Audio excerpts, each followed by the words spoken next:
నమస్కారం. Big debate ప్రత్యేక చర్చ కార్యక్రమానికి స్వాగతం. ఆంధ్రప్రదేశ్లో కొత్త ప్రభుత్వం కొలువుదీరి వారాలు గడుస్తున్నాయి. ఇప్పటికీ మంత్రివర్గ ఏర్పాటు, మంత్రివర్గ ప్రమాణ స్వీకారంతో పాటుగా కీలకమైన శాఖల అధికారుల మార్పు, అలాగే ముఖ్యమంత్రి చంద్రబాబు నాయుడు గారు ఏపీ అంటేనే అమరావతి, పోలవరం ఈ రెండు జీవనాడు లాంటివన్న ఉద్దేశంతో పోలవరాన్ని నిన్న సందర్శించారు. అలాగే ఈరోజు అమరావతి సుదీర్ఘంగా అమరావతిలో పర్యటించారు. ఏదైతే ప్రజావేదిక కూల్చివేయబడిందో అక్కడికి వెళ్ళారు. ప్రధాని రాజధానికి శంకుస్థాపన చేసిన పవిత్ర మట్టి జలాల దగ్గరికి కూడా, ఆ ప్రాంతానికి కూడా ముఖ్యమంత్రి వెళ్ళారు. రెండు చోట్ల ఆయన సాష్టాంగ ప్రమాణం చేసినటువంటి పరిస్థితి. ఆ మట్టే నిజంగా తిరిగి ఈ మంచి ప్రభుత్వాన్ని ఏర్పాటు చేస్తుందని చెప్తున్నారు. అయితే ఏ రకంగా చంద్రబాబు గారి ప్రణాళిక ఉండబోతా ఉన్నది? ఒకవైపు కేంద్రం నుంచి రావాల్సిన నిధులు అమరావతికి కానీ అలాగే పోలవరానికి కానీ సాధించుకోగలుగుతారా?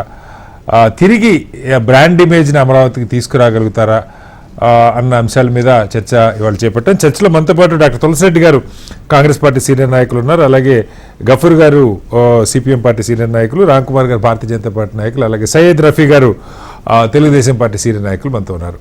ముందుగా రఫీ గారు నమస్కారం. రఫీ గారు, నిజంగా ఒక ఎమోషనల్ బాండింగ్ చంద్రబాబు గారికి అమరావతికి సంబంధించి ఆయన ప్లాన్ చేసుకుని ఆ రోజు శివరామకృష్ణ కమిటీ ఇచ్చిన నివేదిక ఆధారంగా అమరావతిని రాజధాని అనుకున్నారు, మొదలు పెట్టారు. ఆయన ఇమేజ్ ఏమో ఆ రోజు ఆయన ఊహేమో చాలా పెద్దగా ఉంది. ఆయన దాన్ని ఏ రకంగా అయితే చేయాలనుకున్నారో దాన్ని చేయటానికి పట్టిన టైంలో ఏం జరిగిందనేది మనందరికీ తెలుసు. దాన్ని ఒక తాత్కాలిక రాజధాని నిర్మాణం అని చెప్పి పెట్టిన కారణంగా శాశ్వత రాజధాని అన్నది అసలు ఆంధ్రప్రదేశ్కి లేకుండా 10 ఏళ్ళు అయినా పోయినటువంటి పరిస్థితి. గత 5 ఏళ్ళలో వైసీపీ ప్రభుత్వం ఏం చేస్తుందో మనం చూసాం. తిరిగి మళ్ళా అమరావతిని ఒక గ్రీన్ ఫీల్డ్ సిటీని తిరిగి నిర్మించేటువంటి బృహత్తర బాధ్యతని ప్రజలు చంద్రబాబు గారికి అప్పగించారు. ఆ బాధ్యతలో ఆయన చాలా వేగంగానే రోజుల్లోనే పనులు మొదలుపెట్టిన ఇది మనం చూస్తూ ఉన్నాం. అయితే ఇప్పుడు ప్రభుత్వంగా మీరు ఇచ్చినటువంటి హామీలు ప్రజలకి వారు ఇదివరకిట్లాగే ప్రతిపక్షాలు సంవత్సరాలు వేచి చుట్టలేదు సార్, రోజుల్లోనే ప్రశ్నించడం మొదలు పెడతా ఉన్నాయి. తెలంగాణలో మీరు చూస్తూ ఉన్నారు, 100 రోజులు కాకముందే ఏంటి వారం 10 రోజుల 100 రోజుల 6 నెలల ఈ ఇచ్చిన హామీల భారం ఒకవైపు, అప్పుల భారం ఒకవైపు, అలాగే అభివృద్ధిని ముందుకు తీసుకెళ్ళటం, అనేక మల్టీ టాస్కింగ్ చేయాల్సిన పరిస్థితి. అమరావతిని ఇప్పుడు ఇవాళ చంద్రబాబు గారు సందర్శించారు. మొత్తం ఉద్దండరాయనపాలెంలో ఇది కానీ, అలాగే అమరావతి రైతుల ఆయన సరే సంఖ్యాపరంగా కూడా చెప్పారు. 1631 రోజులు వాళ్ళు దీక్ష చేశారు. అవన్నీ కలిపితే వైసీపీకి వచ్చిన 11 సీట్లని న్యూమరాలజీ కూడా చెప్పారు. కానీ ఆయన యాస్పిరేషన్ తగ్గట్టుగా అమరావతి నిర్మాణం జరగటానికి కేంద్రం ఇప్పటిదాకా ఇచ్చింది మనకు తెలుసు. 1500 కోట్లేమో అమరావతికి, 1000 కోట్లు డ్రైనేజీకి వ్యవస్థకి, విజయవాడ గుంటూరు మహానగరాలకు సంబంధించి. ఏ రకంగా నిజంగా దాని మీద ఎస్టిమేషన్స్ కానీ ఏ రకంగా ముందుకు తీసుకెళ్లాలనుకుంటున్నారు? అలాగే పోలవరానికి ఈ పునరావాస ప్యాకేజీని ఇచ్చే ఆలోచన లేదన్నట్టుగా వార్తలు వింటా ఉన్నాం. ముందు అమరావతి గురించి మాట్లాడదాం. రఫీ గారు చెప్పండి. సార్ నమస్కారం సార్. మీకు అలాగే ప్యానల్ ఉన్నటువంటి రామ్ కుమార్ గారు, తులసిరెడ్డి గారు, గఫూర్ గారు, అలాగే హెచ్ఎండి వీక్షకులు అందరికి కూడా శుభసాయి.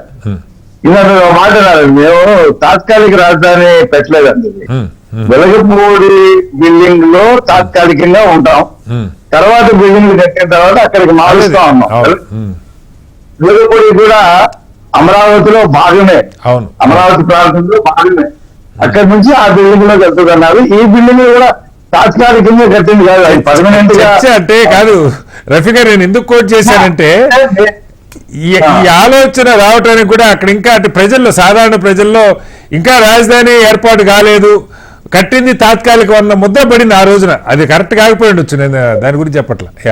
ఇలాంటి వాళ్ళు కూడా ఇంట్రడక్షన్ లో తాత్కాలిక రాజధాని అంటే తాత్కాలిక రాజధాని అనేది మేము ఎప్పుడు చెప్పలేదు.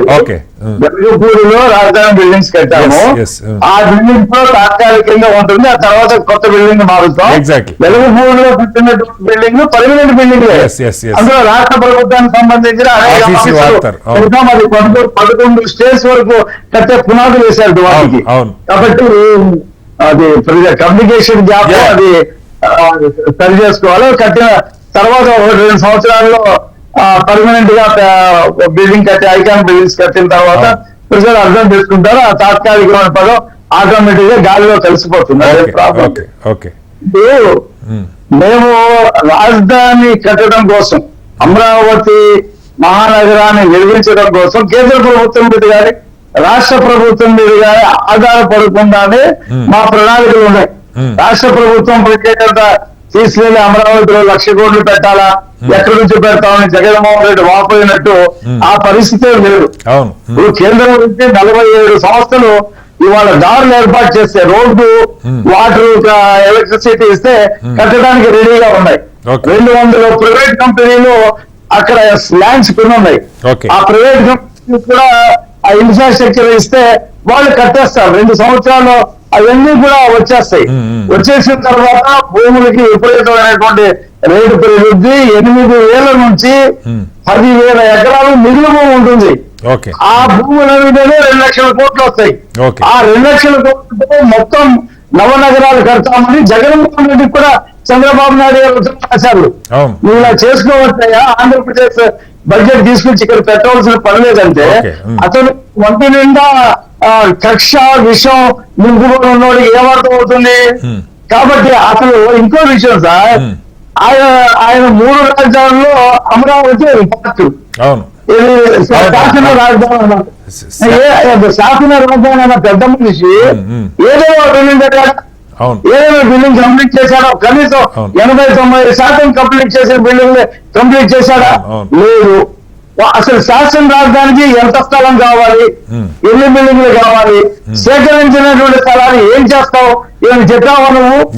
కాబట్టి ఇలాగా చేతకాని వ్యక్తి చేతిలో ఈ రాష్ట్రాన్ని పెడితే ఏం జరుగుద్దో, అటు పోలవరాన్ని ఎలా ముంచేశాడో, ఇటు రాజధాని ఎలా ముంచేశాడో, రాష్ట్రాన్ని ఎలా ముంచేశాడో, ఎలా అసలు విభజన కంటే కూడా, ఆంధ్రప్రదేశ్ విభజన కంటే కూడా ఈ జగన్మోహన్ రెడ్డి పరిపాలన వల్ల చాలా తీవ్రంగా నష్టపోయింది.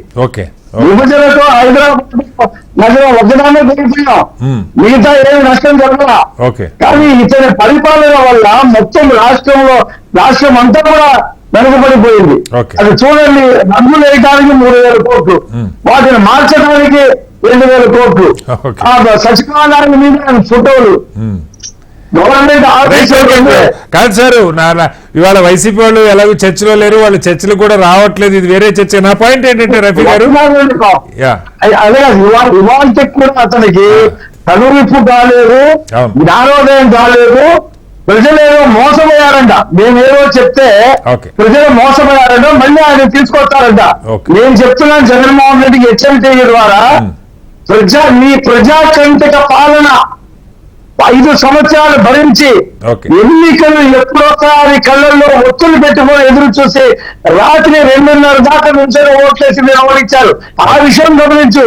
నువ్వు ఒక బటనే పెట్టావు, నీ వల్ల 100 రకాలుగా నష్టాలు ఎదుర్కొన్నావు, కష్టాలు ఎదుర్కొన్నావు. రైట్. అయితే కాదు రఫీ గారు, ఇక్కడ నా ప్రశ్న ఏంటంటే, మీరు చెప్పారు కంపెనీలు లేదా కేంద్ర ప్రభుత్వ సంస్థలు ఇవన్నీ వస్తాయి, కానీ మీరు చెప్పినట్టు ఆ మౌలిక వస్తువుల కల్పన ప్రభుత్వం మీద బాధ్యత ఉంటుంది. ఇప్పుడు ట్యాక్సులు తీసుకుంటారు కదా, ఇప్పుడు ఆ కంపెనీలో ట్యాక్సులు తీసుకుంటాము అంటే మరి వాళ్ళకి మౌలిక వసతులు కల్పించద్దు, కల్పిస్తాం. ఏముంది, వాటర్, కరెంటు, రోడ్డే కదండి, ఆదాయం వస్తుంది కదా రాష్ట్ర ప్రభుత్వానికి. ఇవాళ మీరు ఇందాక చెప్తున్నారు, హైదరాబాద్ లో ట్రాఫిక్ విపరీతంగా పెరిగిపోయిందంటే దాని ప్యారల్ గా ఆంధ్రప్రదేశ్ లో ఇంకో నగరం తయారయ్యి ఆ ఉపాధి అవకాశాలు, ఆ కంపెనీలు, ఆ వ్యాపారాలన్నీ కూడా ఇంకో చోట కేంద్రీకృతం అయితే హైదరాబాద్ రిలీఫ్ గా ఉంటుంది. అది మాత్రం నిజం. మీరు చెప్పినట్టు ఆంధ్రప్రదేశ్ డెవలప్ అయితే హైదరాబాద్ మీద భారం అయితే తగ్గుతుంది ఖాయంగా. మళ్ళీ వస్తాం. 5 సంవత్సరాలు చంద్రబాబు నాయుడు గారు ముఖ్యమంత్రిగా ఉంటే పిల్లలు హైదరాబాద్, బెంగళూరు, మద్రాసు వెళ్ళవలసిన అవసరం ఉంటుంది అన్ని కంపెనీ. కాబట్టి ప్రజలంతా నష్టపోయారో తెలుసుకోవాలా. జగన్మోహన్ రెడ్డి జ్ఞానోదయం తెచ్చుకొని ఆయన కేసులు చూసుకోవాలని ఇప్పుడు సిబిఐ స్టార్ట్ అయింది. దాదాపు 16 కేసులు కేంద్రంతో ఉన్న ఈడీలు సిబిఐ ఉన్నాయి. ఇక రేపు రాష్ట్రపతి జరిగిన 4-5 లక్షల కోట్ల దోపిడీకి సంబంధించి కేసులన్నీ స్టార్ట్ అవుతాయి. ఆల్రెడీ వార్తలు వచ్చిన డిశ్చార్జ్ పిటిషన్స్ రేపటి నుంచి విచారణ కూడా చూసాం. ఏదో మళ్ళీ వస్తాను రఫీ గారు మీ దగ్గరికి వస్తాను ఒకసారి. ఒకటే మాట, ఈయన ప్రజల్లో వస్తారంట. 15 కోట్లు పెట్టి ఇంటి చుట్టూ జిల్లు కట్టుకున్నటువంటి మనిషి, ముఖ్యమంత్రిగా పరదాలు వేసుకున్న మనిషి ఈయన ప్రజల్లోకి వచ్చి ఏదో పీకుతారంట. చూద్దాం ప్రజల్లోకి వచ్చి ఏం చేస్తారో చూద్దాం. Right okay. గఫూర్ గారు, సరే ఇక్కడ 2 విషయాలు. ఏపీకి సంబంధించి నిజంగా కూడా రాష్ట్రం విడిపోయిన తర్వాత ఒక రాజధాని, అలాగే పోలవరం లాంటి ఒక జీవనాడైనటువంటి ప్రాజెక్ట్, ఈ 2 అందరి కళ. సరే, దాని ద్వారా అభివృద్ధి వస్తుంది, దాని ద్వారా ఉపాధి వస్తుంది, దాని ద్వారా రైతులకు మేలు జరుగుతుంది, వ్యవసాయం ఇబ్బంది లేకుండా ఉంటుంది, ఇవన్నీ అనుకున్నది. బట్ అవి 2 కూడా గత 5 ఏళ్లలో అసలు ఏమి ముందుకు కదలనటువంటి పరిస్థితి. రాజధాని ముందుకు కదలలేదు, పోలవరం కూడా ఎక్కడేసిన గొగ్గలు అక్కడేలాగా ఉన్న పరిస్థితి. ఇప్పుడు ప్రభుత్వం చాలా చిత్తశుద్ధి అయితే ఉన్నట్టుగా మనకు కనపడుతుంది, కానీ దానికి కావాల్సినటువంటి నిధులు, ఈ ఏర్పాట్లు, ఇది అలాగే చంద్రబాబు గారు అనుకున్న విజన్లో అమరావతి నిర్మాణం, ముఖ్యంగా ముందు అమరావతి గురించి మనం డిస్కస్ చేద్దాం. ఏ రకంగా సాకారం అవుతుంది గఫూర్ గారు? హలో గఫూర్ గారు. చెప్పండి, వినపడుతుంది సార్, చెప్పండి. ఇప్పుడు అమరావతి రాజధాని విషయంలో అండి, మేము సిపిఎం పార్టీగా మొదటి నుంచి ఒక అభిప్రాయంతో ఉన్నామండి. అమరావతి రాజధాని, అందులో సందేహం లేదు. ఎందుకంటే హైదరాబాద్ లో అసెంబ్లీలో జరిగిన సందర్భంగా కూడా మా అభిప్రాయం స్పష్టంగా చెప్పాము. విజయవాడ గుంటూరు మధ్యలో రాజధాని అనేటువంటిది అదే అభిప్రాయంతో మేము ఉన్నాం ఈరోజు. అయితే తెలుగుదేశం పార్టీకి ఆ రోజుల్లో ఒక భిన్నమైనటువంటి ఒక దృక్పథం ఉండింది. అది నవనగరాల నిర్మాణం అని ఆ గ్రాఫిక్ చేసి ఆ లేని హడావుడి అంతా సృష్టించి మిగతా అన్ని ప్రాంతాల్లో కూడా అమరావతి ద్వారా మాకు అన్యాయం జరిగిపోతుంది అనేటువంటి భావన రప్పించడానికి వాళ్ళే కారకులేనా. ఎందుకంటే నేనేం బాధ్యతారహితంగా ఆరోపణ చేయడం లేదు. ఇప్పుడు ప్రతి ఊరు నుంచి మట్టి, ప్రతి ఊరు నుంచి నీళ్లు అని బాజా భజంత్రిలు పెట్టి అది చేసి ఇది చేసి హెలికాప్టర్ లో మట్టి తల్లి అన్ని లేనిపోని ఒక హైప్ క్రియేట్ చేయడం జరిగింది. సరే, ఆ నవనగరాలు ఇప్పుడు ఆ జగన్మోహన్ రెడ్డి ఒకటిసారి ఇక్కడ జగన్మోహన్ రెడ్డి ఈ రోజు వాళ్ళ మీటింగ్ లో ఏమన్నాడు, మనం చాలా గొప్ప పనులు చేసినాము, ప్రజలకు మోసం జరిగింది, తెలుగుదేశం వల్ల ఆ మోసం మాటలని మోసపోయినారు అంటున్నారు. తెలుగుదేశం పార్టీ కూడా ఇప్పటికీ రియలైజ్ కావడం లేదు. వాళ్ళు గత 14 నుంచి 19 వరకు జరిగినటువంటి పరిపాలన సమీక్ష చేసుకోవాలండి. చంద్రబాబు నాయుడు గారు కొంత మారినారని ఈ రోజు పత్రికల్లో వస్తుంది, మరి ఏం మారినారో నాకు తెలియదు.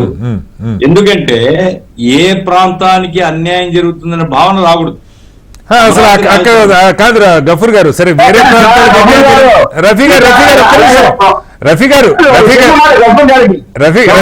చిన్న మాట, 3 రాజధానులు అని చెప్పారు. అంత ఊరుకొట్టినా విశాఖపట్నంలో ప్రజలు మాకే ఓట్లేశారు, కర్నూలులో ప్రజలు మాకే ఓట్లేయలేదని కాదు సార్. రఫీ గారు పనిచేయదా, మీకు అహంకారం వస్తే పతనం అయిపోతారు. మేము ముందే చెప్తున్నాం, ఎందుకంటే శాపరాధాలు పెడతానంటారు. రఫీ కొంచెం విను.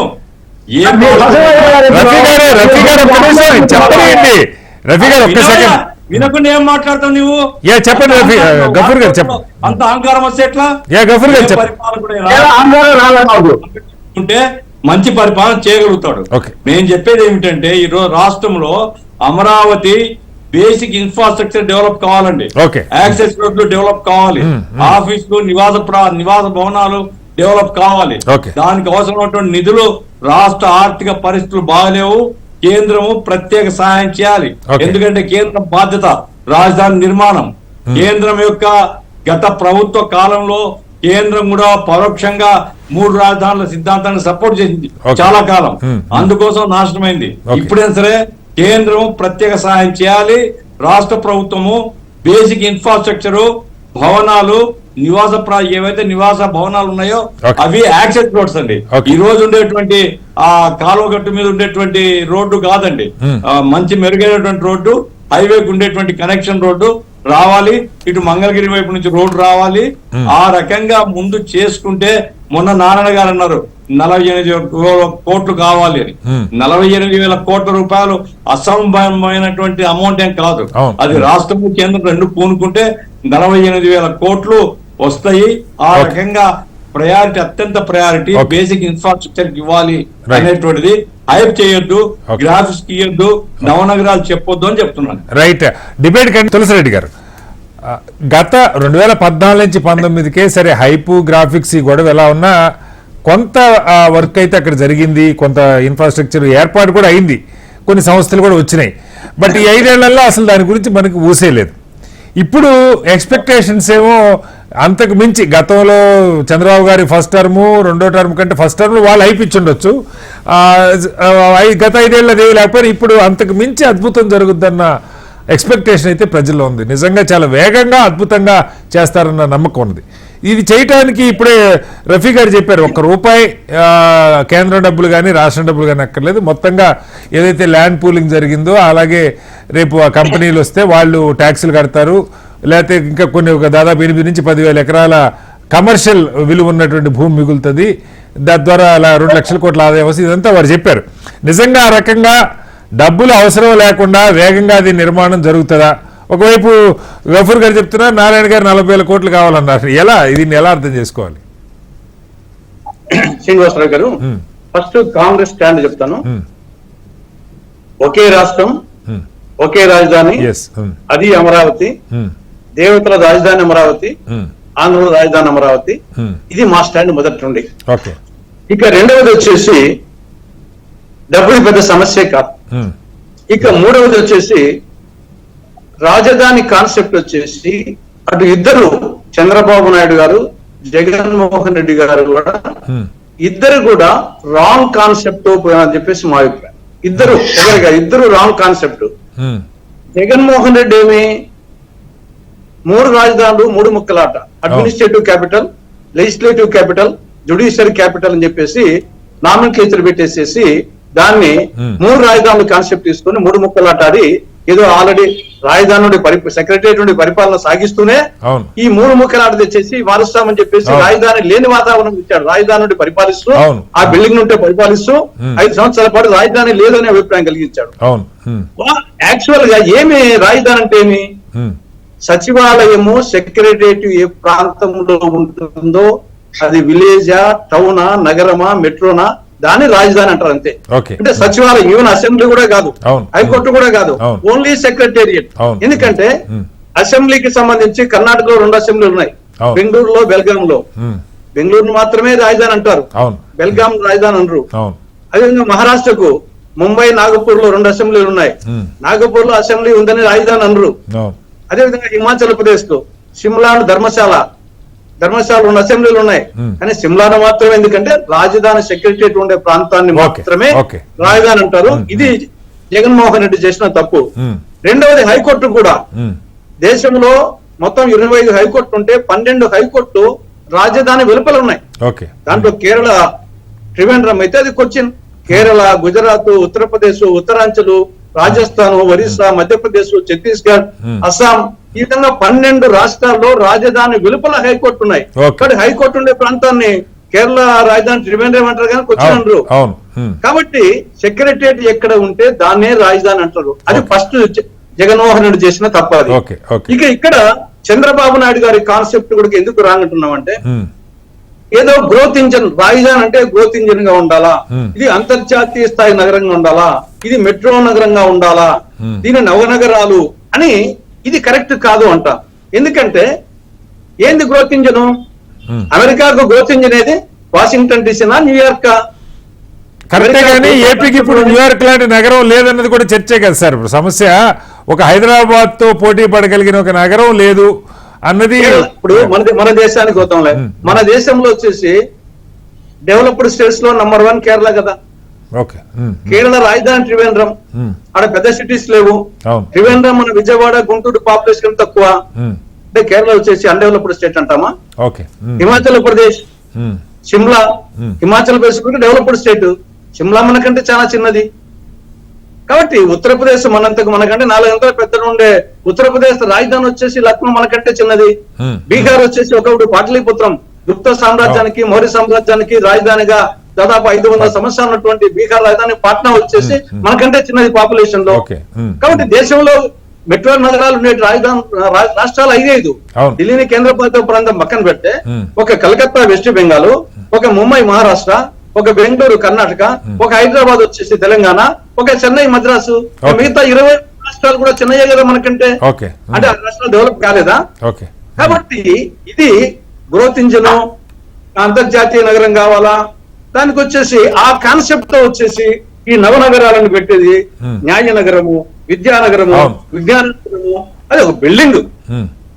అది కాకుండా ఒక నగరం అని పెట్టి ఆర్థిక నగరము, ఆరోగ్య నగరము, పర్యాటక నగరము, పరిపాలనా నగరము, ఆటల నగరము, ఎలక్ట్రానిక్ నగరము, ఈ విధంగా ఒక రాంగ్ కాన్సెప్ట్ తో హైదరాబాద్ లో ఇప్పుడు వచ్చేసి కేసీఆర్ వచ్చినాక బిల్డింగ్ కట్టాడు రాజధాని, సచివాలయం. అంటే మొత్తం హైదరాబాద్ అంతా కేసీఆర్ లేకుంటే చంద్రబాబు నాయుడు, రాజశేఖర రెడ్డి, కాంగ్రెస్ వాళ్ళు కట్టినారా? అది 400 సంవత్సరాలుగా వస్తా ఉంది.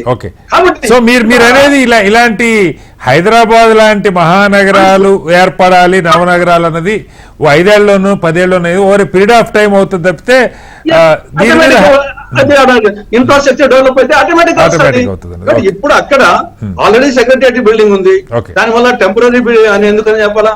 దానికి వచ్చేసి దాదాపు తెలంగాణ బిల్డింగ్ కంటే ఎక్కువ ఖర్చు పెట్టేశారు, దానివల్ల టెంపరీ రాజధాని లేదా గారు క్లారిటీ ఇచ్చారు. కానీ ఇక్కడ ఒక ప్రశ్న తులసిరెడ్డి గారు, ఇప్పుడు నా పాయింట్ ఏంటంటే, ఇప్పుడు తెలుగుదేశం ఆలోచన లేదు కొత్తగా ఏర్పడ్డ ప్రభుత్వం ఆలోచన, గతంలో ఏదైతే వాళ్ళు ఒక ఇమేజ్ ప్రజల మనసులో ఏర్పరిచారో ఆ ఇమేజ్కి తగ్గట్టుగా గ్రోత్ ఇంజిన్ మీరన్న నవనగరాలు నిర్మించి ఆలోచనలో ఉందా? దానికి అసలు కేంద్రంతో డబ్బుకి సంబంధించి ఏమన్నా అవసరం, కేంద్రం కానీ రాష్ట్ర ప్రభుత్వం కానీ డబ్బు పెట్టాల్సిన అవసరం ఉందా? ఇప్పుడు శ్రీనివాసరావు గారు, అక్కడ ఆల్రెడీ సెక్రటరియట్ బిల్డింగ్ అయిపోయింది, అసెంబ్లీ బిల్డింగ్ అయిపోయింది, హైకోర్టు అయిపోయింది, మిగతా బిల్డింగ్స్ మంత్రులకు కానీ, ఎమ్మెల్యేలకు కానీ, ఎమ్మెల్సీ కానీ, మిగతా సెక్రటరీస్ కు దాదాపు 80% అయిపోయింది. ఇంకా రోడ్లు, డ్రైనేజ్ ఇటువంటి. కాబట్టి వీటికి ఆల్రెడీ సెంట్రల్ గవర్నమెంట్ ఒకసారి 1500, ఒకసారి 1000 కోట్లు ఇచ్చింది, 2500 కోట్లు. ఇంకా ఒక 4000 కోట్లు, 5000 కోట్లు వాళ్ళు ఖచ్చితంగా ఇవ్వాల్సిందే. విభజన చట్టంలో సెక్షన్ 94 చాలా స్పష్టంగా చెప్తుంది. సెక్షన్ 94 సబ్ సెక్షన్ 3 కింద the central government shall provide special financial support for the creation of essential facilities in the new capital of the success state of Andhra Pradesh, including Raj Bhavan, High Court, Government Secretariat, Legislative Assembly, Legislative Council, and such other essential infrastructure.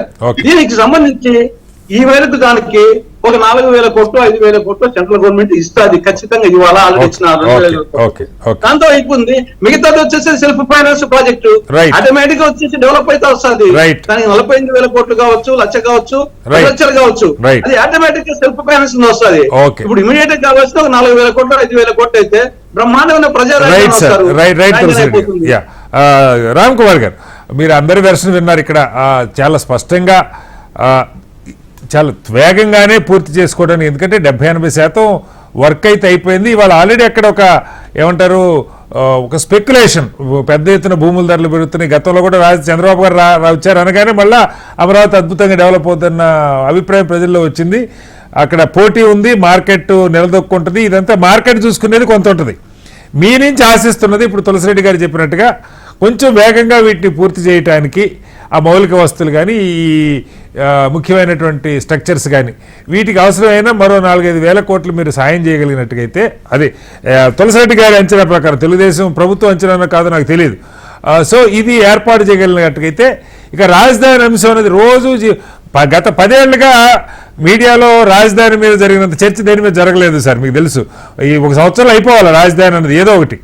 అలాగే సరికి మిగతా దాని expansion వారు చెప్పినట్టు నవనగరాలు, అది ప్రభుత్వ ఆలోచన ఏముందో అది తర్వాత సంగతి కదా. కానీ దీనికి ముందు రాజధాని ఒక మౌలిక వస్తువులతో పూర్తయ్యేటువంటి రాజధాని, శాశ్వత రాజధాని, మళ్ళీ ఇంకొక చర్చ లేకుండా, మళ్ళీ ఇంకొక ఆయన వచ్చి వైజాగ్ అని, ఇంకొక ఆయన వచ్చి ఇంకోటి అనే అవకాశం లేకుండా ఇది పాదపడిపోవాలి. రాజధాని అంశం అనేది అయిపోవాలి. దానికి వేగంగా కేంద్రం నుంచి సపోర్ట్ వచ్చే అవకాశం ఉందా? రామ్ కుమార్ గారు. శ్రీనివాస్ గారు నమస్తే అండి. చెప్పండి. ముగ్గురు పెద్దలకు కూడా ఇప్పుడు 2014లో రాష్ట్రం విడిపోయినప్పుడు రాజధాని లేని రాష్ట్రంలో అమరావతి డిసైడ్ చేస్తే అక్కడి నుంచి రాష్ట్రం రాజధాని కట్టడం స్టార్ట్ చేస్తే 1919కి వచ్చేపాటికి ఆ రాజధాని అక్కడ ఆయనకి ఇష్టం లేక 1 కాదు 3 అని చెప్పి వెళ్ళిపోయారు. అవును. ఇప్పుడు పరిస్థితి ఎలా ఉంది, అక్కడ కొంతవరకు అంటే ముందు పునాదుల నుంచి కట్టుకొని వచ్చి పునాదులు పైకి వచ్చాక ఆగిపోయిందండి శ్రీనివాస్ గారు. అవును.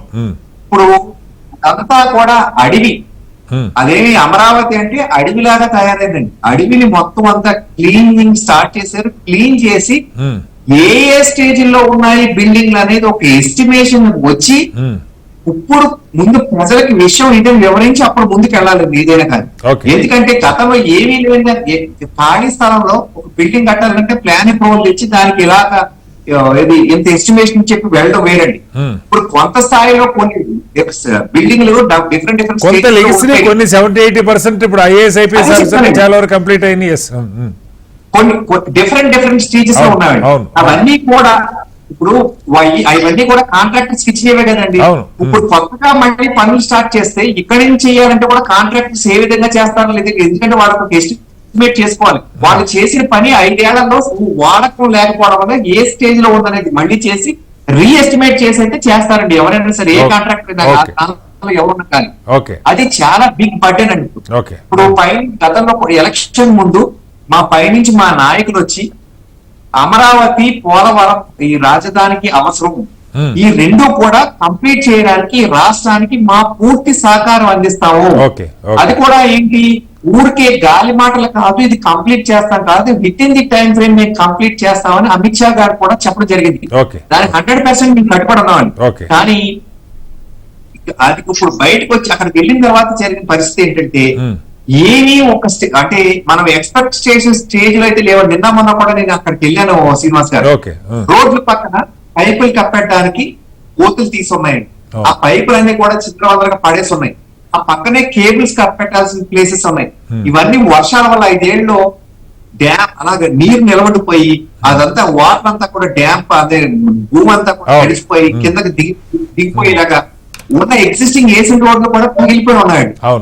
అవన్నీ అంటే పక్కన ధర్మం లేకపోవడం వల్ల రోడ్లు లాగేస్తాయి కదండి. ఇవన్నీ కూడా ఫిట్ చేసుకుంటూ రావాలి. ఏమంటే ఎంత దరిద్రులు కాబట్టి అక్కడ వేసిన రోడ్లు కూడా లాక్కెళ్ళిపోయారు శ్రీనివాస్ గారు. అంటే ఎలా ఉందంటే పైన నాయకులు దోచేస్తున్నారు కాబట్టి వీళ్ళు కింద దొరకలేదంటే దొరికింది ఏది దొరికితే దోచేయాలంటే రోడ్లు కూడా దొబ్బుకెళ్ళిపోయారు, కేబుల్స్ పట్టుకెళ్ళిపోయారు. ఇవన్నీ కూడా వెనక్కి తీసుకురావాలి. అది ఎవరి ప్రాపర్టీ అంటే కాంట్రాక్టర్స్ ప్రాపర్టీ, గవర్నమెంట్ ప్రాపర్టీ, ఇవన్నీ డిసైడ్ చేసి అక్కడ స్టార్ట్ చేయాలండి. సో దీనికి మద్దతు ఇవ్వడానికి అవసరమైన ఆర్థిక సహకారం ఇప్పుడు లాస్ట్ టైం కూడా మనకి అప్పుడు సరే చర్చలో అప్పుడు విమర్శలు ఎన్ని జరిగినాయి, కానీ నాకు గుర్తున్న మేరకు కేంద్రం ఇదే ఈ 1500 మొత్తం అని చెప్పినట్టుగైతే నాకు గుర్తులేదు సార్. కొంత ఆర్థిక సహాయం చేయడానికి అయితే సిద్ధంగా ఉంది అనుకోవచ్చా రామ్ కుమార్ గారు? చాలా కేటగిరికల్ గా క్లియర్ గా చెప్పారు. ఇది అమరావతికి పూర్తి చేయాల్సిన పూర్తి చేస్తారు చంద్రబాబు నాయుడు గారు. వారికి ఏ విధమైన సహకారం అందించాలంటే పై నుంచి మేము ఖచ్చితంగా సహకరిస్తాము. దానికి తోడు ఇప్పుడు బిగ్గెస్ట్ అడ్వాంటేజ్ ఏంటంటే పవన్ కళ్యాణ్ గారు కూడా ఉన్నారండి. వారికి బ్రిడ్జ్ పై నుంచి ఏమైనా కావాలంటే తేవడానికి వారు మాతో కూడా ముందు నుంచి మంచి టర్మ్స్ లో చంద్రబాబు నాయుడు గారు, పవన్ కళ్యాణ్ గారు, పైన ఉన్న మోడీ గారు ట్రిపుల్ యాక్షన్ లో ముందుకు పరిగెడుతుంది. ఖచ్చితంగా డబుల్ ఇంజిన్ కాకుండా ట్రిపుల్ ఇంజిన్ నడుస్తుంది అనుకోవచ్చా? Double engine with triple power, engine with triple power. Right మళ్ళీ వస్తారు రాకు మీ దగ్గరికి.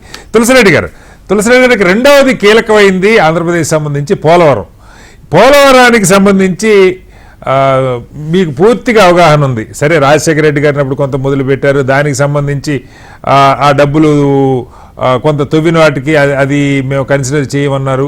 తర్వాత ఇప్పుడు ప్రాజెక్ట్ అవుతుంటే దానికి రీహాబిలిటేషన్ పార్ట్ R&R అంటారు, దాన్ని కేంద్రం మాకు సంబంధం లేదన్నట్టు ఇన్ని రకరకాల వార్తలు వచ్చినాయి. ప్రాజెక్ట్ అయితే 70-80% పూర్తి అయిపోయింది మనందరూ అంచనా. ఇప్పుడు ఆ ముంపు ప్రాంతాలకు సంబంధించి వాళ్ళకి ప్యాకేజ్ ఇచ్చే విషయంలో అదే పెద్ద భారం అని. ఇప్పుడు కేంద్రం దీన్ని పూర్తి చేయాలని చంద్రబాబు గారు అయితే 100% తలపు ఉంటుంది. ఆయన అమరావతి కంటే ముందు అసలు పోలవరం వెళ్ళారు. సో దీనికి కేంద్రం నుంచి మనం అవసరమైన సపోర్ట్ వస్తుంది అనుకోవచ్చా? దాని పరిస్థితి కూడా ఎలా ఉంది? ఇప్పుడు అమరావతి వీళ్ళు చెప్పినట్టుగా పోలవరం కూడా మరి అది ఆగిపోయి ఉంటే అసలు ఏమి జరగకపోయి ఉంటే కట్టిన కట్టడాలు లేకపోతే మిగతాది పరిస్థితి ఏంటి, ఎలా చూడొచ్చు తులసిరెడ్డి గారు? ఇప్పుడు శ్రీనివాసరావు గారు, అమరావతి ఇష్యూనే కాదు, అది ఖచ్చితంగా కేంద్ర ప్రభుత్వం 4,500 కోట్లు ఇస్తుంది, అయిపోతుంది. 2 years లో ప్రజా రాజధాని వస్తుంది, మళ్ళీ ఆటోమేటిక్ డెవలప్ అయిపోతుంది. అమరావతి రాజధాని ఇష్యూనే కాదు, అది సెటిల్ అయిపోతుంది. కానీ పోలవరం మాత్రం కాదు. ఇది కాళేశ్వరము పోలవరము ఒకటే అయిపోయినాయి. ఓకే. ఆలస్యం ఆడ వచ్చేసి కేసీఆర్ వచ్చేసి మొత్తం ఆయన ఇంజనీర్ భద్ర పోషించి ఆడ దాన్ని నాశనం చేశారు. ఇక్కడ ఆలస్యం అమృతం విషం, నిధులు ఇవ్వడంలో ఆలస్యం జరగడంతో మొత్తం వచ్చేసి 2020కి వచ్చిన వరదల్లో వచ్చేసి మొత్తం ఇది మళ్ళీ రెడ్డి వచ్చి మొదలుపెట్టి నాయుడు వచ్చి మొదలుపెట్టిన పరిస్థితి వచ్చింది. కాబట్టి ఇప్పుడు ఉండే పరిస్థితుల్లో ఇంజనీర్లు వచ్చేసి సాంకేతిక నిపుణులు తల బాదుకుంటున్నారు. ఎవరేం చేయలేక అంతర్జాతీయ డిజైన్ ఏజెన్సీని అప్రోచ్ కావాలని ఆలోచిస్తూ ఉన్నారు. అది ఇంకా వాళ్ళు ఏం సలహా ఇస్తారో, ఎందుకంటే ఇక్కడ సమస్య మొత్తము పోలవరంలో 10 కాంపోనెంట్స్ ఉంటాయి. ఒకటి diaphragm wall, 2 earth cum rockfill dam ఆ సైడ్ ఈ సైడ్ డయాఫ్రమ్, 3వది అప్పర్ కాఫర్ డ్యామ్, 4వది లోయర్ కాఫర్ డ్యామ్, 5వది అప్రోచ్ ఛానల్, 6వది స్పిల్ వే, 7వది spill channel, 8 right canal, 9 left canal, 10 land acquisition and R&R. ఈ 10 కాంపోనెంట్స్. ఈ 10 కాంపోనెంట్స్ లో ఇప్పుడు దీంట్లో వచ్చేసి కేంద్ర ప్రభుత్వం మెయిన్ గా ఇక్కడ ఫైనాన్షియల్ కాంపోనెంట్ వచ్చేసి land acquisition and R&R.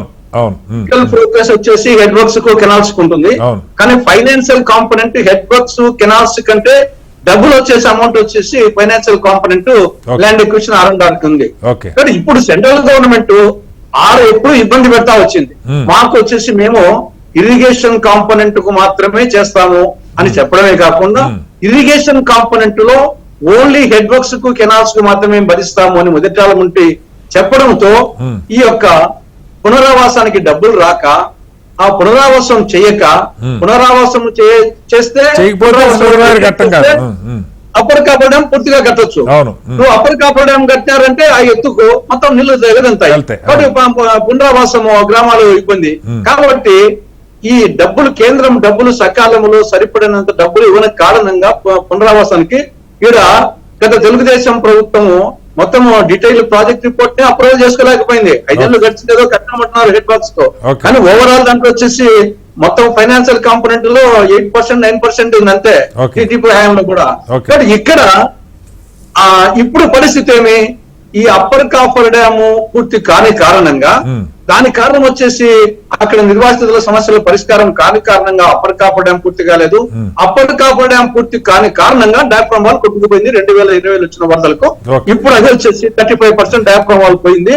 Diaphragm wall వచ్చేసి భూమి లోపల కొన్ని 100 అడుగుల నుండి వస్తుంది. అక్కడ వచ్చేసి మొత్తం 35% కొట్టుకుపోయింది. దానికి ఆ పక్క ఈ పక్క ప్రధాన డ్యామ్ అర్జకం రాక్ఫిల్ డ్యామ్ అనేది ప్రధాన డ్యామ్. అది కట్టాల్సిన చోట పెద్ద పెద్ద కొండలు లాంటి అఘాతాలు ఏర్పడినాయి వచ్చేసి. దానికి తగ్గట్టు వచ్చి upper coffer dam, lower coffer dam seepage నీళ్లు ఎక్కువ వస్తున్నాయి. ఆ నీళ్లు కంట్రోల్ చేయకుంటే ఇప్పుడు కొత్తగా కట్టడానికి వీలు కాదు. తర్వాత గైడ్ పండు వచ్చి పింగిపోయింది. ఏమి చేయాలో అర్థం కాక సాంకేతిక నిపుణులు తల బద్దలు కొట్టుకుంటున్నారు. అంతర్జాతీయ ఇంటర్నేషనల్ డిజైన్ ఏజెన్సీ సహకారం తీసుకోవాలనుకుంటున్నారు. వాళ్ళు ఏం చెప్తారో. కాబట్టి ఇక్కడ సమస్య ఫస్ట్ టెక్నికల్ ప్రాబ్లం, దాని తర్వాత ఫైనాన్షియల్ ప్రాబ్లం. టెక్నికల్ ప్రాబ్లం కు ఇప్పుడు వచ్చేసి అది ఇప్పుడే అంతర్జాతీయ నిపుణులు ఇచ్చిన సలహా మేరకు ఏం చేస్తారో, కొత్తది కట్టాలన్నా డయాఫ్రమ్ వాళ్ళు దాన్ని రిపేర్ చేయాలన్నా, ఈ సీపేజ్ ఏం చేయాలా, అప్పటికి కప్పడం సీపేజ్ ఏం చేయాలా, పోలవరం వచ్చేసి ప్రశ్నార్థకం అయిపోయింది. ఆలస్యం అమృతం విషయం నాకు తెలిసి పోలవరం వచ్చేసి కంప్లీట్ కాదు. Right, debate continue. రఫీ గారు, ఇక్కడ సరే తులసిరెడ్డి గారు చాలా సాధారణంగా అక్కడ ఉన్న పరిస్థితి, సాంకేతిక అంశాలు, ఆర్థిక అంశాలు అన్నీ చెప్పారు.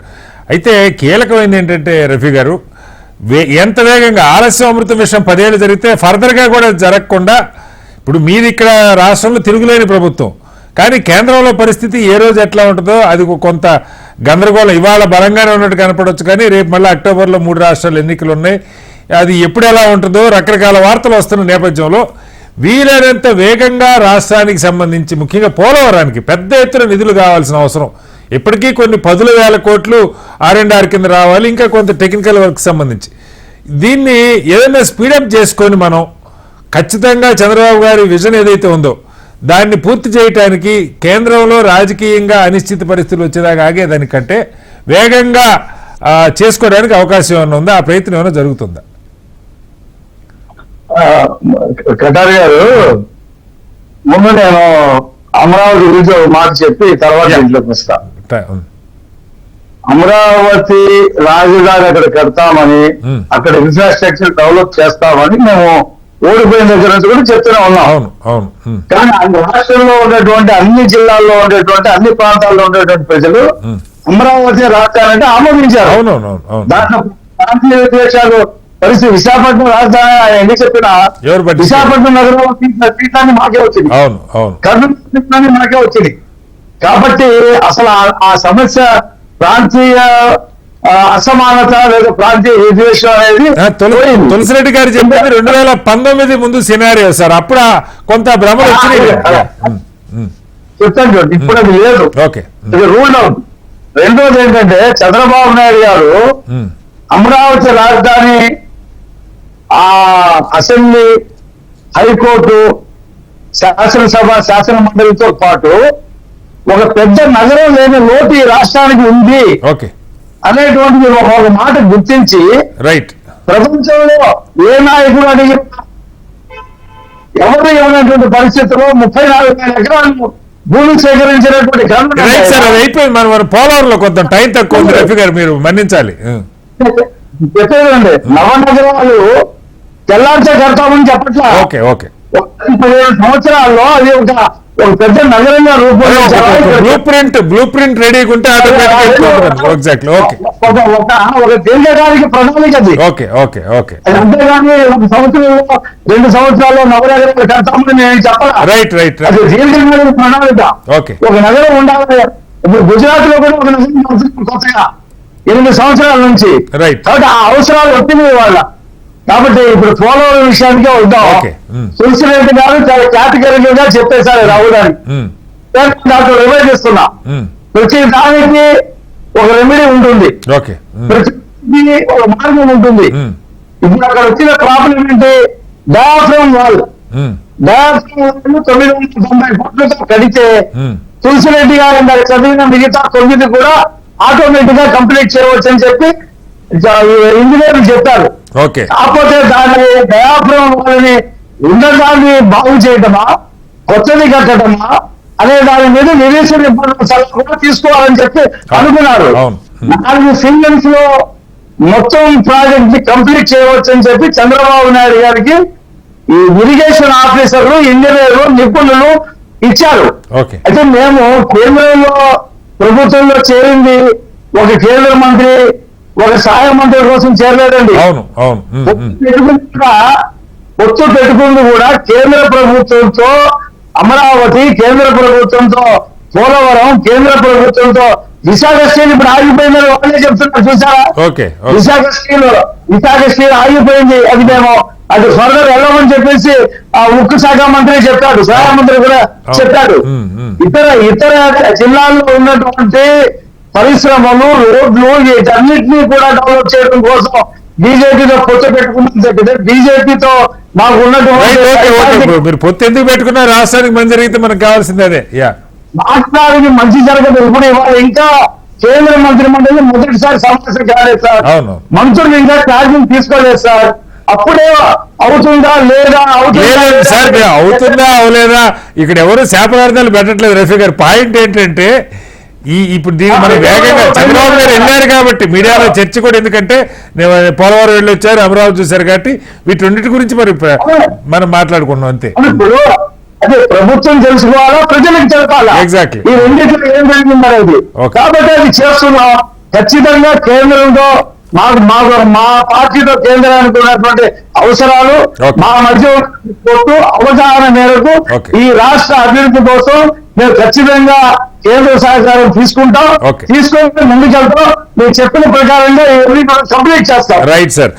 గఫూర్ గారు ఇక్కడ ఈ ప్రాజెక్టు చాలా ఇప్పుడు కాళేశ్వరంతో సరే మనం పోల్చిన కాళేశ్వరంకి మెయింటెనెన్స్, తర్వాత దానికి రెగ్యులర్గా వచ్చే ఎక్స్పెండిచర్, ఇదేమో ఒక్కసారి పూర్తి అయిపోతే ఇంకా గ్రావిటీ తోటి వచ్చేది ప్రధానంగా. మెయింటెనెన్స్ లేకపోతే ఈ ప్రతి సంవత్సరం కరెంటు బిల్లులు ఇవి కూడా ఉండదు. అయితే దీన్ని పూర్తి చేయడానికి చాలా భారీ మొత్తంలో డబ్బులు కావాలి, ముఖ్యంగా R&Rకి సంబంధించి అన్నది మనందరికి ముందు నుంచి తెలుసు. సరే చెప్పండి సార్. అంతకు ముందు మా ప్రభుత్వం ఉన్నప్పుడు 54,000 కోట్ల రూపాయలు డిపిఆర్ ఆమోదించింది R&R తో కలిపి. తర్వాత కేంద్ర ప్రభుత్వం హైడల్ ప్రాజెక్టు తీసేసి 47,000 కోట్ల రూపాయలకి ఆమోదం చేసింది. ఈ 5 సంవత్సరాల్లో పెరిగినటువంటి రేట్ల ప్రకారం ఇంకో డీటెయిల్ ఇస్తాం. అదే మళ్ళీ మీరు ఆ డీటెయిల్ ఇవ్వాలి. ఇప్పటిదాకా R&R అసలు ఇవ్వలేదు సార్. మీరు DPR అప్రూవ్ చేసి ఉండొచ్చు కానీ R&R తో కలిపే మేము డిమాండ్ చేస్తాము. R&R తీసుకొస్తాం. ఓకే రైట్ యా గఫూర్ గారు యా చెప్పండి. ఇప్పుడు పోలవరం ప్రాజెక్టు ఆంధ్ర రాష్ట్రం యొక్క అభివృద్ధికి గుడ్డిలో మెల్ల అంటారు చూడండి. ఇప్పుడు రాష్ట్ర విభజనలో ఏదైనా మంచి జరిగింది ఆంధ్రప్రదేశ్ కంటే పోలవరం ప్రాజెక్ట్ ను కేంద్రం మేము కడతాము అని చెప్పడం. ఓకే అన్ని విధాలా నష్టపోయినటువంటి రాష్ట్రానికి పోలవరం ప్రాజెక్ట్ మేము కట్టిస్తామన్నారు. ఓకే అయితే దురదృష్టవశాత్తు వాళ్ళు కట్టలేదు, రాష్ట్ర ప్రభుత్వం మేము కడతాము అన్నారు. అది గందరగోళం అయిపోయింది. ఏటీఎం లాగా వాడుకుంటున్నారని మళ్ళా ఆరోపణలు వచ్చినాయి వీళ్ళ మీద వాళ్ళ మీద. నేను ఆ వివాదాల్లో కోడలే. అయితే ఈ రోజు చంద్రబాబు నాయుడు గారు ఒక విషయంలో మాత్రం నేను అభినందిస్తాను. ఎందుకంటే చంద్రబాబు నాయుడు కమిటెడ్ ఫర్ పోలవరం, అందులో సందేహం లేదు, నాకేం అనుమానం లేదు. అందుకోసం ఇప్పుడు జరగాల్సిన పని ఏమిటంటే ఇంటర్నేషనల్ టెక్నీషియన్స్ ను లేదా టెక్నికల్ అసిస్టెన్స్ ఎవరు తీసుకుంటాం అనేది వేరే సంగతి. కానీ పోలవరం ప్రాజెక్ట్ కోసం 4 సీజన్లు అనుకున్నా సరే తప్పదు. 4 సీజన్లు ఒకవేళ ఇంజనీర్లు 4 సీజన్లు కావాలంటే 4 సంవత్సరాలు అయినప్పటికీ యుద్ధ ప్రాతిపదిక మీద దానికి అవసరమైనటువంటి ఏర్పాటు చేసుకోవడం అవసరం అండి. ఈ 4 సీజన్లోగా కాంటూర్ వాటర్ లెవెల్ పెరిగే కొద్దీ పైన ఉండేటువంటి గిరిజనుల సమస్య వస్తుంది. అందుకోసం రిహాబిలిటేషన్ వెంటనే స్టార్ట్ చేయొచ్చు. ఆ కట్టించారండి. నేను జంగారెడ్డి కూడా అవతల పోయి చూశాను నేను ఇంత ముందు. అసలు ఎవరు నివాసయోగ్యం కాదండి. కాబట్టి అట్లా కాకుండా వాళ్ళు మనుషులే, గిరిజనులు అంటే వాళ్ళు మనలాంటి వాళ్ళే. కాబట్టి వాళ్ళకి మంచి ఇండ్లు గాని వాళ్ళకు బతకడానికి జీవన ఏర్పాటు కానీ చేయాల్సినటువంటి బాధ్యత ఉంది. అది కూడా వెంటనే చేయాలండి. ఒకవైపు కేంద్రంతో నెగోషియేట్ చేస్తేనే RR ప్యాకేజ్ కూడా, ఎందుకంటే జగన్మోహన్ రెడ్డికి is non serious, is no worry about the RR package. ఆయన ఏమన్నాడు ఎన్నికల ముందు ఒక్కోరికి 10 లక్షలు ఇస్తా అన్నాడు. ఆ తర్వాత మర్చిపోయినాడు, వాళ్ళ దగ్గరికే పోలే. ఇప్పుడు అసలు పట్టించుకున్నది ఇప్పుడు అయిపోయింది. కాబట్టి చంద్రబాబు నాయుడు ప్రభుత్వం ఏంటంటే పోలవరం పూర్తి చేయాలి అంటే ముందు RR ప్యాకేజీ జినైన్ గా ఏమిటి, అవినీతి లేకుండా మనం ఆ గిరిజనుల్ని రీసెటిల్ చేయడానికి ఏమేమి వస్తువులు చూడాలా, అది ఎట్లా టైం టేకింగ్ కూడా కాబట్టి ప్యారలల్ గా జరగచ్చు. మీరు అనేది నెల 2 నెలలు 6 నెలలు కాదు. ఇప్పుడు మొదలు పెట్టి ముందు ఆ RR ప్యాకేజీ సెటిల్ చేసుకోండి. కేంద్రం చాలా అన్యాయంగా వ్యవహరిస్తుంది. రామ్ కుమార్ గారు ఉన్నారు, ఆయనకు బాధ కలుగుతారు కేంద్రాన్ని ఏమనంటే. నేను చెప్పేది ఏమిటంటే కేంద్రం RR ప్యాకేజ్ మా సంబంధం లేదు అన్నారు. జగన్మోహన్ రెడ్డి ఒక రకంగా అంగీకరించారు దాన్ని. ఇప్పుడు అట్లా కాదు, మరలా రీనెగోషియేట్ చేయాలా. RR ప్యాకేజీ ఎంత అవసరం అవుతుందో వాళ్ళ ముందు పెట్టి వాళ్ళు కావాల్సిన వెరిఫికేషన్ చేసుకుని ఆ డబ్బులు మీరే భరించాలా. అన్ని విధాల రాష్ట్రం నష్టపోయింది కాబట్టి మీరే ఇవ్వాలా అనేటువంటి పద్ధతిలో ఒత్తిడి తీసుకొని రావాల్సినటువంటి అవసరం ఉంది. కాబట్టి పోలవరం అనేటువంటిది జీవప్రదాయం అండి. ఆంధ్ర రాష్ట్రం ఉత్తరాంధ్రకు గాని రాయలసీమకు గాని. రాయలసీమకు ఎందుకంటే ఇప్పుడు దీంట్లో ఇంకో మెలిక ఉందండి. గోదావరి నదిని కిందికి కావేరికి తీసుకొని పోవాలనేటువంటి ఒక ప్రయత్నం చేస్తున్నారు కేంద్రంలో. నేను చెప్పేది ఏమిటంటే గోదావరిలో ఉండే నీళ్లను కృష్ణా డెల్టాకు అసిస్టెన్స్ ఇచ్చి ఆ నీళ్లను కృష్ణాలో రాయలసీమకు మళ్లిస్తేనే రాయలసీమ ప్రజలు పడతారు. ఆ రాయలసీమ సమస్యను కనుక విస్మరిస్తే ఏ గవర్నమెంట్ గాని పుట్టగతులు ఉండవు. అందుకోసం రాయలసీమ సమస్యను దృష్టిలో పెట్టుకుని చంద్రబాబు నాయుడు గారు పోలవరం ప్రాజెక్ట్ పూర్తి చేయాలా. చంద్రబాబు గారు అది కూడా చెప్పారు. ప్రత్యేకంగా రాయలసీమ గురించి కూడా చంద్రబాబు గారు కూడా మాట్లాడారు. పెన్నా నదిలోకి కృష్ణా నదిని అనుసరణ చేసి పెన్నా నుంచి శృంగేశ్వరికి తీసుకెళ్లి మొత్తం రాయలసీమకి అటు పక్కన శ్రీశైలం నుంచి కృష్ణా వాటర్ తీసుకొచ్చి రాయలసీమని అభివృద్ధి చేయాలనేది మా పార్టీ సిద్ధాంతం. ఇప్పుడు నేను కూడా ఒక పార్టీలో ఉన్నాను. అంత మీదేసుకొని ఏదో సర్వస్వం మాట్లాడే వాళ్ళే అనుకుంటే పొరపాటు. నేను చంద్రబాబు నాయుడు గారిని గురించి అంటున్నాను, ఇంకా చాలా అనొచ్చు, నేను అన్నాను. ఎందుకంటే ఇప్పుడు సందర్భం కాదు, ఆయన వారం రోజులు అయింది. కాబట్టి మేము ఆశించేది ఏమిటంటే పోలవరం పూర్తి కావాలా, కేంద్ర ప్రభుత్వం అడ్డుకోవాలా. కేంద్ర ప్రభుత్వం రాష్ట్ర విభజన సందర్భంగా పోలవరం మా బాధ్యత అని చెప్పినారు. కాబట్టి వాళ్ళదే బాధ్యత. ఎగ్జిక్యూట్ చేస్తున్నారు వేరే సంగతి, బట్ రెస్పాన్సిబిలిటీ సెంట్రల్ రెస్పాన్సిబిలిటీ. ఆ రకంగా సెంట్రల్ గవర్నమెంట్ ఒప్పించి పోలవరానికి అన్ని విధాల మనం వెంటనే పూనుకొని ఆ ప్రాజెక్ట్ పూర్తి చేయడం మాత్రం రాష్ట్రానికి అవసరం అండి. Right. నేను ఆశావాదిని. రైట్ పూర్తవుతుంది, రైట్ ఖచ్చితంగా పూర్తవుతుంది. రైట్ రామ్ కుమార్ గారు ఇక్కడ సరే ఇప్పుడు అమరావతి ఇందాక మీరు ఎలా చెప్పారో పోలవరం కూడా ఈ 5 ఏళ్ళు అసలు ఏం జరిగిందో పెద్ద దాని గురించి నిజంగానే చంద్రబాబు గారు అన్నప్పుడు వారానికి ఒక రోజు దాని గురించి రివ్యూ జరిగేది, కొంత అప్డేటు ప్రజలకి మీడియాకి కూడా తెలుస్తుండేది. ఈ 5 ఏళ్ళలో ఎప్పుడు అసలు దాని గురించి పెద్ద చర్చ కూడా జరగల. ఏం జరిగిందో, మీరు డబ్బులు ఇచ్చారా, వాళ్ళు ఏం చేశారు, పెద్దగా ప్రజలకు కూడా తెలియనటువంటి పరిస్థితి. బట్ ఇప్పుడు దానికి ప్యారలల్గా ఇందాక గఫూర్ గారు చెప్పిన కీలకమైన అంశం ఏంటంటే ఇప్పుడు ఈ టెక్నికల్ ఇవి కొంత ఎక్స్పర్టైజ్ మళ్ళీ వాళ్ళ ఒపీనియన్స్ తీసుకొని వేగంగా ఆ 10 ప్యాకేజీలు పూర్తి చేసుకుంటూ రావడం ఒకటైతే, మేజర్గా వన్స్ అది ఆ రిజర్వాయర్ కట్టడం కనుక పూర్తయితే నీళ్లు వెనక్కి వెళ్తాయి, ముంపు ప్రాంతాల వాళ్ళని ఖాళీ చేయించడం, వాళ్ళకి పునరావాసం కట్టాకే ఖాళీ కుదురుతుంది.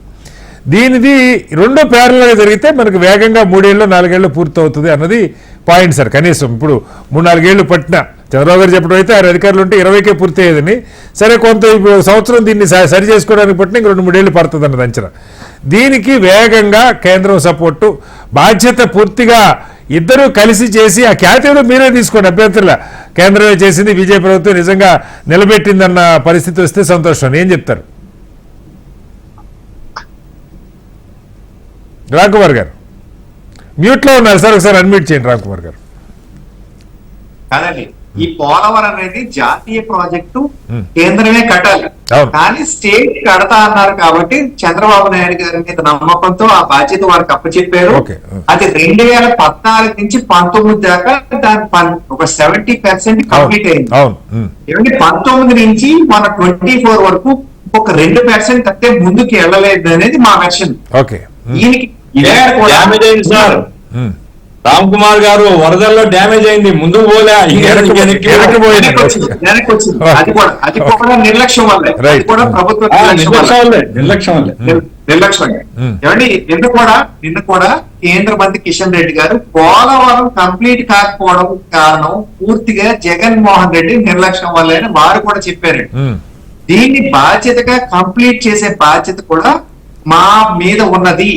ఎక్కడ మేము తప్పించుకోవట్లేదండి, ఎన్డీఏ ప్రభుత్వం మీద ఉన్నదన్నారు. ఇప్పుడు ఏంటి మొన్న దీనికి కూడా ఇందాక దానికి యాడ్ చేస్తాను, అమిత్ షా గారు చెప్పిన దానికి పోలవరం అనేది కంప్లీట్ చేస్తా ఉంటే నోటి మాటగా కాదు, with in the time frame 2 సంవత్సరాల్లో దీన్ని కంప్లీట్ చేస్తామని వారు చెప్పారు. ఖచ్చితంగా దానికి కట్టుబడి ఉన్నాం. అయితే including R&R sir, including R&R, అది నేను చెప్పేది. అదే ఇప్పుడు గఫూర్ గారు చెప్పే చూడండి, 1 అడుగు ముందుకి 2 అడుగులు వెనక్కి అన్నట్టుగా ఉంది. ఇప్పుడు ఆ 2 అడుగులు వెనక్కి వెళ్ళడానికి మళ్ళీ ఎంత కాలం పడుతుంది, దానికి ఏమేం కావాలని ఎస్టిమేట్ క్లియర్ కట్ గా తయారు చేసి ప్రజల ముందు పెట్టి ముందుకు వెయ్యాలండి. లేదంటే మళ్ళీ మేమన్న మాటలే ప్రజలకు గుర్తుంటాయి, కానీ అక్కడ డ్యామేజ్ ఏం జరిగింది, జగన్మోహన్ రెడ్డి గారు ఏం చేసి వెళ్ళిపోయారు అనేది ప్రజలకు తెలియకపోతే ఆ మసి అంతా కూడా మళ్ళీ మా మీద ఉంటది. ఇప్పుడు అన్నారు చూసారా, గత ప్రభుత్వ కాలంలో బీజేపీ వైసీపీకి సహకరించలేదు, మేము సహకరించలేదండి, మేము చూడక వెళ్తుంటే అలా మసి ఉన్న చేతి మా మీరు చూసే చూడకుండా అంటే కూడా కరెక్ట్ కాదు కదా. కాదు రామ్ కుమార్ గారు, మీరు చూసే చూడకుండా అంటే కూడా కరెక్ట్ కాదని కదా అనుకోవటం, చూసుకోవాలి కదా. అది అలా కాదండి, మీరు ట్రాఫిక్ లో వెళ్తారు బండి మీద, ముందోడు మసి మనకి వేస్తున్నారంటే ఆయన పట్టుకుంటాం ఏం చేస్తామండి. లేదులేండి, ఇప్పుడు కాదు సార్, మీరు ఏం చెప్పినా ఏపీలో ప్రజలకైతే గత 5 ఏళ్ళు ఏం జరిగిందో అందరికీ తెలుసు, ఇంక్లూడింగ్ తెలుగుదేశం నాయకులతో సహా అందరికీ తెలుసు. చెప్పండి, గో హెడ్. సరే కాదండి, మేము మాకు చెప్పుకునే అవకాశం ఉన్నప్పుడల్లా చెప్పుకోకపోతే మేము దాన్ని యాక్సెప్ట్ చేసేసి అవుతుంది, చెప్పుకుంటున్నాం.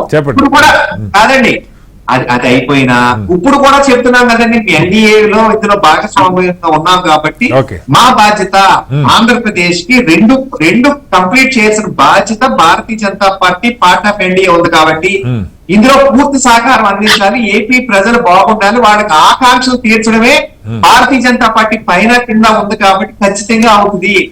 2 ఏ అంటే అమరావతి, పి అంటే పోలవరం కాదండి. ఏ అంటే అడవి లాంటి అమరావతిని బయటపడాయడం, పి అంటే తీగలతో అప్పుల్లో ఉన్న ఆంధ్రప్రదేశ్ బయటపడాడు చెప్తున్నాను. ఇందులో ఏమాత్రం మొహమాట శ్రీనివాస్ గారు ఇంతకన్నా గట్టిగా చెప్పాలా చెప్పండి. రైట్. అయితే దీనికి ఇప్పుడు రఫీ గారు చెప్పారు ఒక రివైజ్డ్ ఎస్టిమేషన్ లేదంటే మళ్ళీ ఇంకొక డిపిఆర్ ఇది వీలైనంత వేగంగా వాళ్ళు సబ్మిట్ చేయటం, మీరు దాన్ని ప్యారలల్ గా చేయగలిగినాయి. ప్యారలల్ గా మొదలు పెడితే తప్పితే వేగంగా కాదు. ఏవేవి ఒకేసారి చేయొచ్చో అలా చేసుకుంటూ వెళ్ళి దానికి సిద్ధమనే అనుకోవచ్చా రామ్ కుమార్ గారు? ఖచ్చితంగా చంద్రబాబు నాయుడు గారు ఏమడిగితే వారికి పూర్తి సహకారం ఈ రెండు విషయాల్లో అందించడానికి మేము సిద్ధం. రైట్. రఫీ గారు, ఇప్పుడు నిజంగా మీకు గోల్డెన్ ఛాన్స్. వారి చంద్రబాబు గారు ఏమడిగితే అవన్నీ చేయడానికి సిద్ధం అంటూ ఉన్నారు. సరే, పోలవరం ఎలాగో దాని గురించి మీరు అలా అనకండి. అలా అంటే మళ్ళీ స్పెషల్ స్టేటస్ అంటారు. అవన్నీ ముగిసిన చిత్రాలు మేము మాట్లాడు. అందుకే నేను ఈ రెండు విషయాలు అని చెప్పాను. ఎందుకంటే ఇక్కడ రఫీ గారు కానీ తులసి అంటే మీరు స్పెషల్ కేటగిరీ స్టేటస్ ముగిసిపోయిన అధ్యాయమన్నా ప్యాకేజీ ఉత్తరాంధ్ర రాయలసీమకు సంబంధించి బుందేలగడ్డ ధర ప్యాకేజ్ అయితే చట్టంలోనే ఉంది సార్, తప్పించుకోలేరు అవన్నీ. సరే, ఒకరోజు కాదు ఒకరోజు ఎవరో ఒకరు అడుగుతారు. రఫీ గారు, ఇంకా ఫైనల్ గా మీరు చెప్పాల్సింది ఎవరుందో కేంద్రం నుంచి? సార్, ఇప్పుడు మాకు చాలా స్పష్టమైనటువంటి అవగాహన ఉంది. కేంద్రంలో ఎందుకు పొత్తు పెట్టుకోవడం అనేది మాకు తెలుసు. మేము రాష్ట్రానికి సంబంధించినటువంటి పోలవరం, అమరావతి, రోడ్లు, పరిశ్రమలు ఇవన్నింటినీ కూడా ఇరిగేషన్ ప్రాజెక్ట్స్ కంప్లీట్ చేసుకోవడం కోసమే కేంద్రంతో పెట్టుకున్నాం. మాకు అదృష్టవశాత్తనండి లేకపోతే ఇంకోటి అనేది మా సహకారంతోనే కేంద్ర ప్రభుత్వం ఏర్పడింది. ఆధారపడే పరిస్థితి వాళ్ళకి వచ్చింది. మా సహకారం అంటే ఆధారపడే సహకారం ఒకటే సార్. పాలిష్ మంచిగా చెప్తున్నా. అదే శ్రీనివాస్ గారు అవకాశం దొరికినప్పుడల్లా మమ్మల్ని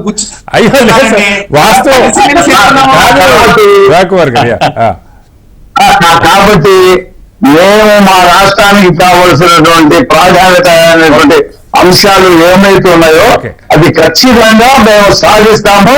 సాధించి పోలవరాన్ని 4 సంవత్సరాల్లో, అమరావతిని 2 సంవత్సరాల్లో, Amaravati to Anantapuram 6-way road 4 సంవత్సరాల్లో, ఈ ఆంధ్రప్రదేశ్ రూపురేఖను మేము మారుస్తాం.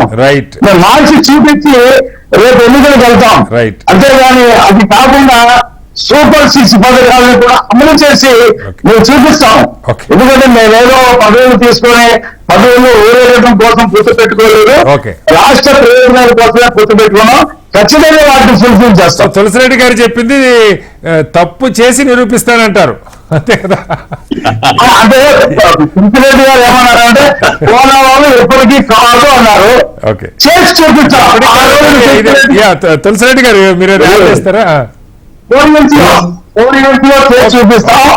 ఓరియంట్లో మొత్తం కూడా చేసి చూపించింది తులసిరెడ్డి గారు కూడా. తులసిరెడ్డి గారు ఎన్డీఏ గవర్నమెంట్. తులసిరెడ్డి గారు లాస్ట్ సెంటెన్స్. పోలవరంకు పోకముందు వచ్చేసి పోలవరం కాడికి పోకముందు చంద్రబాబు నాయుడు గారి నమ్మకం ఉన్నది. ఆడికి పోయిన తర్వాత ఆయనకి నమ్మకం కోల్పోయాడు. కాబట్టి ఆయన వచ్చేసి ఆయన చెప్పాడు, వచ్చేసి అర్థమే కావడం లేదు ఏం చేయాలనో అనే అభిప్రాయం ఆయన చెప్పాడు.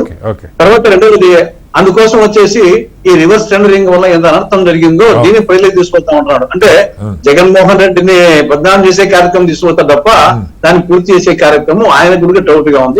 ఎందుకంటే 60 కోట్లు కావాలా పోలవరం పూర్తి కావాలంటే 60,000 కోట్లు ల్యాండ్ ఎక్విజిషన్ R&Rకి వచ్చేసి 30,000 కావాలి. దీనికి వచ్చేసి ఎడ్వర్స్ 30,000 కావాలా. వీళ్ళు రెండింటి కలిసి R&R సంబంధం లేదంటున్నారు. దీనికి సంబంధించి 5 ఇవాళతో అయ్యే అంశం కాదు. మొత్తానికి చంద్రబాబు గారికి అయితే రెండింటినీ ఖచ్చితంగా పూర్తి చేయాలన్న గట్టి సంకల్పం అయితే ఉంటుంది. అమరావతి ఆయన కళ, హైదరాబాద్ ఎలా అయితే తన టైంలో అభివృద్ధి చేశామని చెప్పుకునే అవకాశం దక్కింది, అలా ఆంధ్రప్రదేశ్ సంబంధించి ఒక డ్రీమ్ సిటీ, గ్రీన్ ఫీల్డ్ సిటీని డెవలప్ చేయాలని ఆయన కళ సాకారం కావాలని కోరుకుందాం. అలాగే పోలవరం నిజంగా ఆంధ్రప్రదేశ్లో అన్ని ప్రాంతాలని సస్యశ్యామలం చేయడానికి అవసరమైన అతిపెద్ద గ్రావిటీతో కూడుకున్నటువంటి ప్రాజెక్టు. అది కూడా కేంద్రం సహకరించాలి. ఈ 4 ఏళ్లలో మొత్తం పూర్తయి రఫీ గారు చెప్పినట్టుగా ధైర్యంగా ప్రజల ముందుకెళ్లి ఓటు అడిగే పరిస్థితి రావాలని కోరుకుందాం. చర్చలో పాల్గొన్న తులసిరెడ్డి గారికి, రామ్ కుమార్ గారికి, గఫూర్ గారికి, అలాగే సయీద్ రఫీ గారికి ధన్యవాదాలు. ఇది వాళ్ళ బిగ్ డిబేట్. రేపు మరోస్తాం, మళ్ళీ కలుద్దాం. అంతకు నమస్కారం, సెలవు.